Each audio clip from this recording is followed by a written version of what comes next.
أهلا وسهلا بكم. كوفيد 25 أو ما يسمى حديثا ستراتوس. اللي متابعني من زمان من سنة 2020 عارف كويس جدا إن أنا مش بخرج غير لما بيكون في حاجة مهمة جدا جدا لازم أبلغها لكم. القصة مش قصة فيديوهات ولا طلب شهرة ولا حاجة. أنا بعمل كده سبحان لإرضاء ربنا سبحانه وتعالى، ولا نريد منكم جزاء ولا شكور، مش من باب الشهرة ولا حاجة. وهذا برضو عشان الناس اللي بتقول إن بس الخوف وبس الذعر، أبدا. هو من باب قوله سبحانه وتعالى: وخذوا حذركم. اللي انا طالع اقوله ده ربما ما حدش قاله قبلي، وكذلك اللي مجرب قبل كده، ان احنا دايما بنعوم عكس التيار. في سنة 2020 لما عملوا الإغلاق، كل الناس خرجت وقالت علوا المناعة، والوفيات كانت في زيادة جدا، لغاية لما ربنا سبحانه وتعالى كرمنا وعمنا عكس التيار، وقلنا لهم لا، ما تعلوش المناعة. الناس اللي بيصيبها الفيروس هي اللي مناعتها عالية، ولازم نثبط المناعة ونقلل المناعة. وبعدين اتكلمنا عن اللقاح، كان الناس طلعت تقول اللقاح آمن، والحكومات والكلام ده كله. طلعنا قلنا ان اللقاح مش آمن، وسببه كذا وكذا، والوقاية منه كذا، وبدفعنا ضريبة باهظة. ولذلك انا مش حابب ان انا اطلع كتير في الاعلام. آه، يعني يمكن المقربين مني عارفين ان انا رفضت الخروج مع قناة الجزيرة، عمرو أديب، لميس الحديدي، أحمد موسى، حتى مع الدكتور عمرو الليثي. كان في لقاء هيدور بيني وبينه، لكن يشاء السميع العليم انه يعني ما يحصلش. فعموما انا مش حابب ان انا اظهر كتير في الاعلام، ولكن بخرج للضرورة، وقد حانت الضرورة. اللي انا عايز اقوله ان فيروس كوفيد 25 او ما يسمى ستراتوس هو اخطر من كوفيد 19. ليه؟ اللي متابع تاريخ الفيروس 2019 فعلا. لماذا سمي 2019؟ لأنه ظهر في 2019، ظهر في شهر 9. بدأت حالات تسمع معانا في شهر 9 من نزلات برد قوية جدا جدا، وتكسير في العظام، والأعراض اللي انتوا عارفينها، والتهاب في الجيوب الأنفية، والتهاب في الصدر. بدأنا نسمع عن حالات، لكن بدأ الأمر يبقى واضح جدا في شهر 11. بدأ يعلن أن تفشي المرض في شهر 12 في الصين. بدأوا يسيبوا المطارات فاتحة بين العالم وبين الصين لغاية لما انتشر الفيروس، وتم الإغلاق في 15 مارس 2020. اللي متابع معايا الفيروس ده نفس الطريقة بالظبط، نفس كوفيد 25. بدأ في شهر 9، هيبدأ ينتشر بمتوالية 2 4 6 8 12 وهكذا. لا بس ده عايز اقول لحضرتك ان لا، المتوالية هنا اعلى بكتير جدا. يعني ممكن نبص نلاقي خلال شهر، خلال شهرين، المتوالية بدأت تزيد وبقت ملايين. طب ليه كوفيد؟ ليه سميته يا دكتور كوفيد 25؟ اللي متابع معايا كويس جدا هيلاقي ان في مؤتمر سنة 2017 تم في لندن تحت رعاية الأمم المتحدة.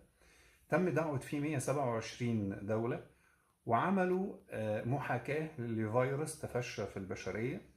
ده الكلام ده 2019 قبل كوفيد حتى، وسموه كوفيد 25. سموا الفيروس أو الجائحة اللي هتصيب البشر سنة كوفيد 25. ولكن الناس اللي هم يعني المتحكمين، اللي هم الماسوخيين، وانتوا عارفين عشان مش عايزين نقول الكلمة اللي هي بتقفل الفيديوهات وبتقلل من انتشارها، خدوا قرار في 2019 في إطلاق الفيروس. ربما كان بسبب التجربة، عايزين يجربوا، عايزين يحسنوا الكوفيد 25، عايزين لأسباب سياسية، الله أعلم إيه السبب إن هم بكروا في إطلاق الفيروس. وبالفعل كانت أكبر تجربة فيروسية أقيمت على البشرية تماما، لا في الحرب العالمية الأولى ولا في الحرب العالمية الثانية. تم إغلاق 204 دولة حدودهم، زي ما فعلوا معانا في كوفيد 19. أنا بقول لحضراتكم إن الكوفيد 25 أشد وأعمق من الكوفيد 19. ليه؟ الكوفيد المرة اللي فاتت كانوا بيصيب عالي المناعة، بس الناس اللي هم 30% اللي مناعتهم عالية هم اللي اتأثروا، وهم اللي بدأوا يعانوا. أما الناس الطبيعية العادية كان يا دوبك مرور القرآن، اللي هم 40%، وال 30% اللي مناعتهم ضعيفة، ما أصلا ما حسوش بيه أساسا، يعني دخلوا وخرجوا. المرة دي عملوا إيه؟ المرة دي جابوا جينات الناس اللي ما اتصابتش، وصنعوا منها الفيروس. بيجيبوا الجينات ديت، بيجيبوا الخلايا ديت، وبيصنعوا ويربوا عليها الفيروس. الفيروس ده عبارة عن مجموعة فيروسات بيجمعوهم خصال معينة. يعني مثلا بياخدوا فيروسات الجهاز التنفسي، فيروسات الجهاز الهضمي، خدوا جزء من الايدز عشان يهاجم المناعه ويضعفها، خدوا اجزاء من التشيكن بوكس او بيسموه ايه بالعربي، الجدري المائي، اللي هي السقاليل ديت. فاصبح الفيروس بيصيب مكون من 4 اجزاء، وبيصيب 4 اماكن: الجهاز التنفسي سواء علوي او سفلي، الجهاز الهضمي، والجلد، وبيصيب ايضا الاعصاب والمناعه.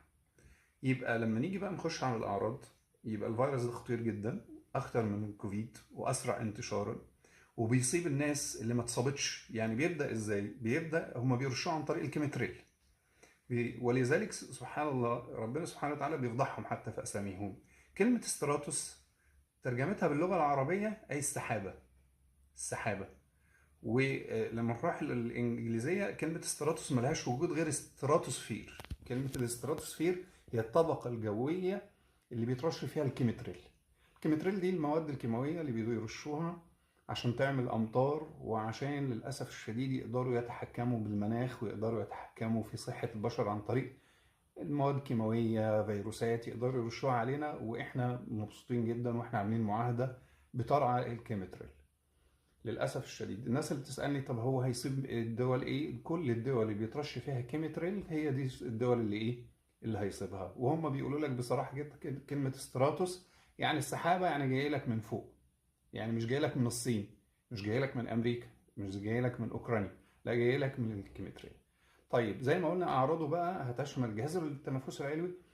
اعراض غريبه جدا، في ناس بتتابع معايا من اليمن والله جالها الجيوب الانفيه، الجيوب الانفيه مسدوده تماما زيها زي العظم، يعني بدل ما يبقى فيه فراغات. وبيقول لك انا دماغي مكتومه، يعني بيقول لك اعراض وكلام غريب جدا. يقول لك دماغي مكتومه، انا خلاص فقدت التركيز، مش بحفظ، خلاص بقيت تايه، دماغي تقيله جدا، عينيا وجعاني، وداني وجعاني. اعراض الجيوب الانفيه بشكل عنيف جدا جدا. بعد كده الناس اللي هم مناعتهم ضعيفه بياخدوا الفيروس وبيتعبوا جدا جدا، بيبداوا يعدوا اللي حواليهم، بيبداوا الفيروس يتحور خلالهم ويبدا يعدي اللي حواليه. اللي حواليه بقى مناعته عاديه هيتصاب، مناعته عاليه هيتصاب. ولذلك العلاج مختلف خالص عن كوفيد 25. يبقى الاعراض بتبدا بالتهاب في المجرى التنفسي العلوي والجيوب الانفيه وزكام ورشح وارتفاع في درجه الحراره وتكسير في العظام، ثم ممكن ينزل على الجهاز التنفسي السفلي اللي هو الرئه والالتهاب رئوي والالتهاب في الشعيبات الهوائيه. وممكن الانسان يعاني من نقص في الاكسجين، وللاسف الشديد دي احد اسباب مشهوره جدا جدا للوفاه. بيبدا يصيب القلب، بيبدا يصيب الجهاز الهضمي سواء اسهال او قيء او غثيان او تقلصات. ناس بتشتكي جدا جدا في المرحله دي، بيجي لها تقلصات عجيبه جدا جدا مش عارفين ايه سببها. بتبدا الاعصاب، يقول لك انا اعصابي تعبانه جدا ومتوتر ومش قادر وعندي رعشه واتالم في عضلاتي، المخ مفيش تركيز. كل دي اعراض كلها متفرقه، قد تجتمع في انسان وقد تتفرق في من شخص لاخر. يبقى دي الاعراض سريعا. طيب الوقايه، رقم واحد نعرف ازاي هل اصلا بيجي لنا الفيروس او ازاي العدوى. لا يتم العدوى عن طريق الجلد. يعني الناس تبقى حريصه جدا جدا، مش عارف تلبس جوانتيات، تدوس على الاسانسير، اصلا حتى لو جالك لا يستطيع انه يخترق الجلد خالص الا اذا كان في جرح. يبقى عن طريق غشاء المخاطي اللي هو العين، الانف، الفم، والفتحات التناسليه سواء القبل او الدبر. يبقى احسن حاجه اعملها هي اغسل ايدي. اغسل ايدي دايما بالصابونه او بالمطهرات، كحول مثلا او الجل الكحولي. ليه؟ لان يعني اتفادى تماما ان انا احط ايدي في عيني او افرك عيني او ادعك انفي او احط ايدي صباعي في فمي. وانا داخل الحمام لازم اغسل ايدي، وانا خارج من الحمام لازم اغسل ايدي. دي مهمه جدا جدا جدا. ناس متهيأ لها ان بعد دخول الحمام اغسل ايدي وانا خارج بس، لا، وانت داخل كمان. لان لو الفيروس موجود ممكن تعدي نفسك عن طريق الفتحات التناسليه. يبقى دي الوقايه رقم 2. طب انا عايز يعني امنع الفيروسات، لقيت افضل تركيبه عشبيه تقتل الفيروسات اللي هي القسط الهندي وحبه البركه، مهمين جدا جدا جدا، زي غذاء الملكات، طلح النخيل، كل الاشياء ديت. وخصوصا لو استخدمنا الحبوب نستخدمها مطحونه، حبه البركه او زيت حبه البركه نقدر نضيفه للتركيبه، معلقه صغيره الصبح وبالليل.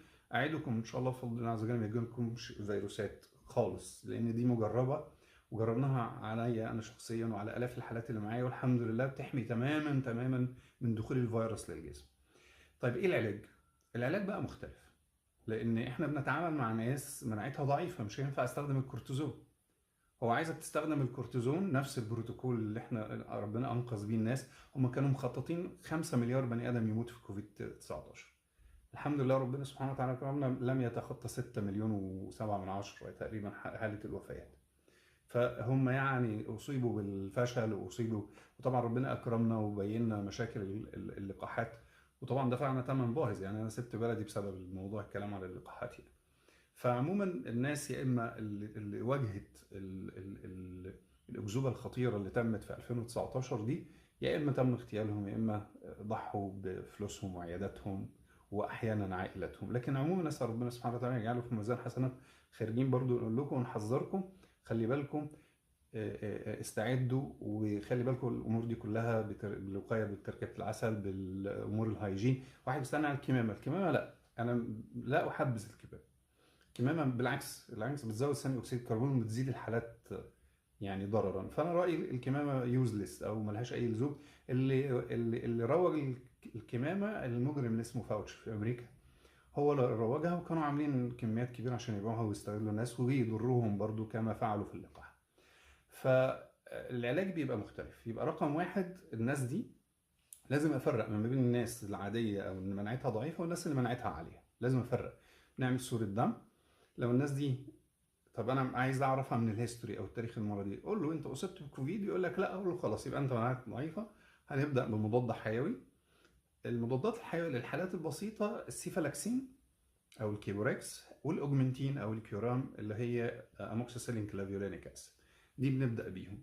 طب الحالات اللي اصعب شويه بنستخدم الازاثرومايسين والكلاسيد الكلاريثرومايسين. الحالات اللي اشد بنستخدم السيفاترايكزون حقن. نبعد قدر المستطاع عن الكورتيزونات. بنبدا ندي ممكن كولشيسين، ندي الاميوران اللي هو الازاسايبرين، ندي مسكنات ممتازه زي الديكلوفيناك، البروفين، الكيتوتايفين، كل ده كويس جدا. ندي حاجات مضاده للزكام، حاجات فيها السودوفيدرين، الحاجات اللي فيها باراستامول، مفيش مشكله خالص. يبقى نستخدم حاجات، ما نستخدمش الفيتامين سي للناس اللي مناعتها عاليه، نستخدم فيتامين سي للناس اللي مناعتها ضعيفه. وزي ما قلنا نقدر نفرق بصوره الدم. يبقى نقدر نقسم الاطفال. طبعا الجرعات دي انا بتكلم على الكبار. انت طبعا دكتور، ابني طفل، خلاص يبقى روح للصيدلي، قول له والله انا عايز الاوجمنتين الشراب، عايز حاجه فيها سيدوفيدرين زي الفلوريست، زي الفلوستوب، زي الراينومول، زي الكونجستال، حاجات شرب مضاده للاحتقان، حاجات خفيفه كده. الامور زادت، لا يبقى غير الاوجمنتين، هزود الزيثروماكس او الزيثروسين، هزود الكلاسيد. لا الامور لا، ده في تصاعد سريع جدا، هبدا ادي السيفاترايكزون او امثالها. يبقى ده تلخيص سريع جدا. هنعمل ايه، ازاي نقي، ايه ظروفه. خذوا حذركم، الموضوع مش بسيط. سواء وسائل الاعلام، طب ليه يا دكتور الاهتمام؟ وسائل الاعلام هي اللي بتضخم كل حاجه. انا بقول لكم الفيروس ده اشد واشرس واسرع انتشارا من كوفيد 19، لكن ما عليهوش تركيز اعلامي حتى الان. قد يكون في الايام اللي جايه في تركيز اعلامي اذا حبوا يعملوها جائحه ويقفلوا، وقد يكون ان يسيبوا الناس تتوفى بدون ما علم وبدون ما يشعروا. ولكن لابد ان احنا نبقى فاهمين ازاي العلاج وازاي الوقايه من دلوقتي. محبكم دكتور عماد عبد العظيم، استودعكم الله، والسلام عليكم ورحمه الله وبركاته.